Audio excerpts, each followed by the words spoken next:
মধ্যপ্রাচ্যের আকাশটা এখন এমন এক রকম যেন ধোঁয়া আর বারুদের গন্ধ মিলে বাতাসকেও ভারী করে ফেলেছে। মাটির ওপর রক্তের দাগ শুকোনোর আগেই নতুন বিস্ফোরণের শব্দ, নতুন শোকের খবর, নতুন আশঙ্কা। ঠিক এই টালমাটাল সময়ে বিশ্ব রাজনীতির পর্দায় এমন এক মোচড় এলো যা অনেকের হিসাব নিকাশকে মুহূর্তেই উল্টে দিতে পারে। একদিকে বেজিং থেকে ভেসে এলো কড়া সতর্কবাণীর সুর, অন্যদিকে পিয়ংইয়ং থেকে উঠে এলো সরাসরি মিসাইল শব্দটা হুমকির মতো, ঘোষণার মতো। যুক্তরাষ্ট্র আর ইসরায়েল যখন মনে করছিলেন ইরানকে একা করে চাপের মধ্যে ফেলেই পরিকল্পনা সফল হবে, তখন হঠাৎ করে মাঠে নামার ভঙ্গি নিল দুই পারমাণবিক শক্তিধর দেশ। আর এই বার্তা শুনে ডোনাল্ড ট্রাম্পের কপালে যেন ভাঁজ পড়েছে। সেটাকে আড়াল করার ভাষাও যেন তার কাছে কম পড়ে যাচ্ছে। ঘটনার কেন্দ্রবিন্দুতে ছিল ৮ March বেজিংয়ের great hall of the people. চারদিকে যখন মধ্যপ্রাচ্যের আগুন নিয়ে দুনিয়ার শিরোনাম উত্তপ্ত, ঠিক তখনই চলছিল চীনের ১৪তম জাতীয় গণকংগ্রেস অধিবেশন। সেই অধিবেশনের ফাঁকে একটি সংবাদ সম্মেলন ডাকলেন চীনের পররাষ্ট্রমন্ত্রী। মুখের রেখায় উত্তেজনার ছাপ ছিল না, কণ্ঠে আবেগের ঢেউ ছিল না, কিন্তু তার বলা কথাগুলো যেন রাজনীতির শুকনো কাঠের আগুনের স্ফুলিঙ্গ ছড়িয়ে দিল। তিনি সোজা সাপটা জানিয়ে দিলেন, ইরানের সরকার পরিবর্তনের যে চেষ্টা চলছে তা কখনোই সফল হবে না। এর সঙ্গে বললেন, মধ্যপ্রাচ্যের অস্থিরতা ও সামরিক সংঘাত অবিলম্বে বন্ধ করতে হবে। শুনতে এমন লাগতে পারে তিনি যেন কারোর নাম করে বলছেন না, কিন্তু কূটনীতির ভাষা পড়তে জানেন এমন কেউ বুঝতে ভুল করবেন না এই বার্তার লক্ষ্য ঠিক কার দিকে। প্রশ্নটা তাই জোরালো হয়ে উঠল, চীন কেন এত সরাসরি কথা বলল? সেই উত্তর খুঁজতে গেলে কয়েক ধাপ পিছিয়ে তাকাতে হবে। মাত্র কিছুদিন আগে মার্কিন প্রেসিডেন্ট ডোনাল্ড ট্রাম্প প্রকাশ্যে এমন দাবি করছিলেন যা আন্তর্জাতিক রাজনীতিতে অস্বাভাবিক বলে ধরা হয়। তিনি বলছিলেন, যুক্তরাষ্ট্র চাইলে ইরানের নেতৃত্বে পরিবর্তন আনতে পারে। একটা সার্বভৌম দেশের সরকার বদলে দেওয়ার কথা প্রকাশ্যে এভাবে উচ্চারণ করা অনেকে চমকে দিয়েছে। তবে ট্রাম্প যে এমন কথা বলবেন এটাও কারো কাছে পুরোপুরি অপ্রত্যাশিত ছিল না। ইরানের সঙ্গে আমেরিকার শত্রুতা নতুন নয়, কিন্তু এবারের ঘটনায় শুধু কথার ঝড় নেই, সঙ্গে চলছে জোরালো সামরিক তৎপরতাও। আর ঠিক এই প্রেক্ষাপটে বেইজিং এর সতর্কতা কণ্ঠ আরও বেশি তাৎপর্য হয়ে উঠেছে।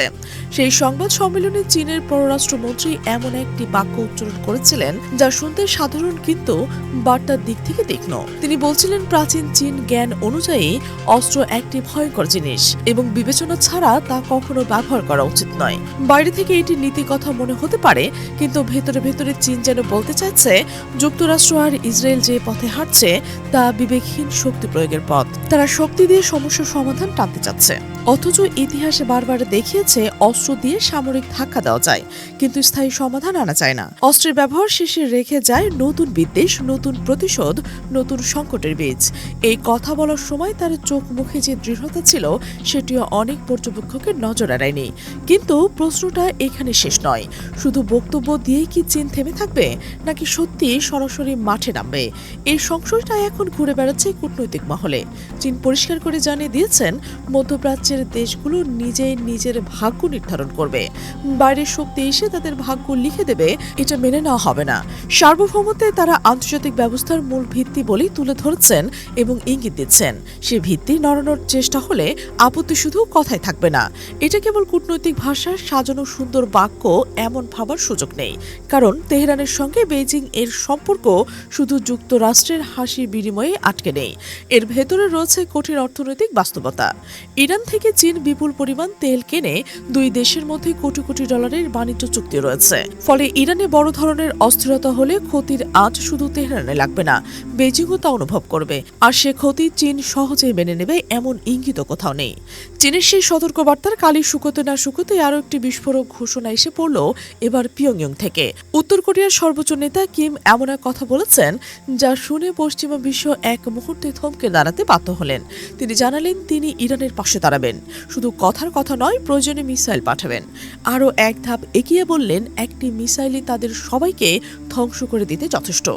অনেকে একে বাড়াবাড়ি বলে উড়িয়ে দিতে চাইবেন, কিন্তু উত্তর কোরিয়ার সামরিক সক্ষমতার খবর যারা রাখেন তাদের কাছে এই হুমকিটি ফাঁকা শোনাচ্ছে না। কিমের হাতে আছে পারমাণবিক অস্ত্রের বড় ভাণ্ডার, আন্তর্মহাদেশীয় ব্যালিস্টিক মিসাইল থেকে শুরু করে হাইপারসনিক মিসাইল সবই রয়েছে তাদের অস্ত্রাগারে। আর তিনি এমন একজন নেতা যিনি নিজের দেশ আর বন্ধু দেশ ছাড়া বাকিদের তেমন তোয়াক্কাই করেন না, বিশেষ করে যুক্তরাষ্ট্র আর ইসরায়েলকে তো নয়। এর আগেও তিনি বলেছিলেন ইরানে যা হচ্ছে তা কোনো সামরিক অভিযান নয়, এটা অবৈধ আগ্রাসন, আন্তর্জাতিক আইনে চরম লঙ্ঘন।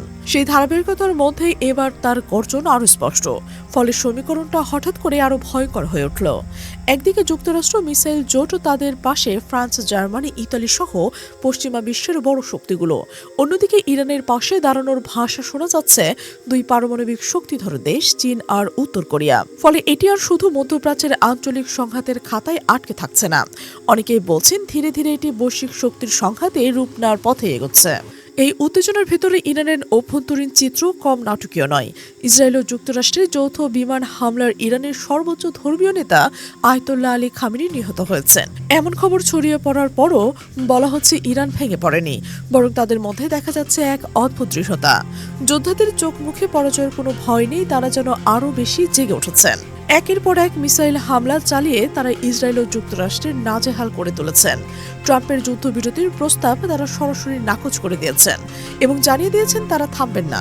এমনকি নেতানিয়াহুর বাসভবনেও হামলা চালিয়েছেন ইরান। ওই হামলার পর ইসরায়েলের ভেতরে যে আতঙ্ক ছড়িয়ে পড়েছে তা আর চাপা থাকছে না। ইহুদিরা দিশাহারা হয়ে পড়েছে এমন কথাও আলোচনায় আসছে। কিন্তু যুক্তরাষ্ট্রের ভেতরে মূল্যায়ন নাকি আরও ভিন্ন সুরে কথা বলছে। মার্কিন জাতীয় গোয়েন্দা কাউন্সিলের একটি প্রতিবেদনে উল্লেখ করা হয়েছে ইরানের সরকার পরিবর্তনের পরিকল্পনা বাস্তবায়ন করা অত্যন্ত কঠিন। এমনকি বড় ধরনের সামরিক অভিযান চালিয়েও ইরানের সামরিক ও ধর্মীয় কাঠামো ভাঙা সম্ভব নাও হতে পারে। বিশ্লেষকদের বক্তব্য অনুযায়ী ইরানের ক্ষমতার কেন্দ্রে রয়েছে ইসলামী বিপ্লবী রক্ষী বাহিনী IRGC, যারা অত্যন্ত প্রভাবশালী ও সুসংগঠিত। তাদের সমর্থন ছাড়া ইরানের কোনো ধরনের সরকার পরিবর্তন কার্যত অসম্ভব, এই ধারণাও সামনে আসছে। ফলে ট্রাম্পের বক্তব্য কি শুধুই বাতাসে ভাসার কথা, নাকি সত্যি এমন কোনো পরিকল্পনা রয়েছে যা বিশ্বকে আরও বড় বিপদের দিকে ঠেলে দেবে? অন্যদিকে কিমের কথা আগের মতো করা। তিনি যুক্তরাষ্ট্র ও ইসরায়েলকে অন্য দেশের অযথা গুন্ডামির অভিযোগে অভিযুক্ত করছেন, গ্যাংস্টারের মতো আচরণের কথা বলছেন এবং বলছেন তাদের কাছ থেকে ভালো কিছু আশা করা যায় না। তিনি মনে করছেন যখন তারা খামেনিকে হত্যা করে ইরান দখলে মরিয়া হয়ে উঠেছে, ঠিক তখনই ইরানের জন্য তিনি মিসাইল পাঠাতে প্রস্তুত। এই ঘোষণা সামরিক হিসাব পাল্টে দিচ্ছে এমনটাই ধারণা করা হচ্ছে। এই যুদ্ধের সবচেয়ে ভয়ঙ্কর দিক হলো এটা যে কোনো সময়ে আরো বড় আকার ধারণ করতে পারে। চীন বলছে সংঘাত যেন অন্য কোনো অঞ্চলে না ছড়ায়, কিন্তু বাস্তবতা হলো ছড়িয়ে পড়ার লক্ষণ ইতিমধ্যে দেখা যাচ্ছে। উত্তর কোরিয়া যদি সত্যি ইরানকে মিসাইল পাঠায়, যুক্তরাষ্ট্র কি চুপ করে বসে থাকবে? আর যুক্তরাষ্ট্র যদি উত্তর কোরিয়ার বিরুদ্ধে পদক্ষেপ নেয়, চীন কি হাত গুটিয়ে বসে থাকবে? এই প্রশ্নগুলোর নির্দিষ্ট উত্তর কারো কাছে নেই, কিন্তু ঠিক এই অনিশ্চয়তায় সবাইকে ভয় দেখাচ্ছে। মধ্যপ্রাচ্যের মাটিতে যা ঘটছে তা এখন শুধু ইরান ইসরায়েলের লড়াই নয়, এটা গোটা বিশ্ব ব্যবস্থার ভবিষ্যৎ নিয়ে লড়াই হয়ে দাঁড়াচ্ছে। একদিকে যুক্তরাষ্ট্র তার নেতৃত্বে পুরো বিশ্ব ব্যবস্থাকে টিকিয়ে রাখতে চাইছে, অন্যদিকে চীন এবং তার মিত্ররা এমন এক নতুন বিশ্ব ব্যবস্থার কথা বলছে যেখানে কোনো একক দেশ একাই সব সিদ্ধান্ত নিতে পারবে না।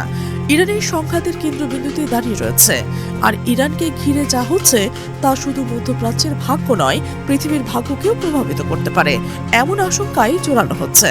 তবুও শেষ প্রশ্নটা সবার মাথায় ঘুরছে এবং সেটা সবচেয়ে ভারী, এই সংঘাত কি সত্যি তৃতীয় বিশ্বযুদ্ধের দিকে এগিয়ে যাচ্ছে? পারমাণবিক শক্তিধর দেশগুলো যখন দুই পক্ষে ভাগ হয়ে দাঁড়াতে শুরু করে, তখন এই আশঙ্কাকে উড়িয়ে দেওয়ার কোনো সুযোগ নেই।